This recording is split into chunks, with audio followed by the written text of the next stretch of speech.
let's talk about the anatomy of the hip. Okay, so this is the hip joint seen from the anterior aspect.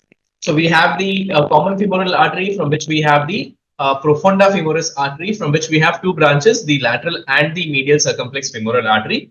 The artery of our importance is the medial femoral circumflex artery, which winds more anterior to the obturator externus muscle, and then comes along the anterior aspect of the quadratus femoris, and between the quadratus femoris and the short external rotators, it gives off its terminal branches. So the terminal branches of the medial circumflex femoral artery are going to be the trochanteric branch, which is seen here.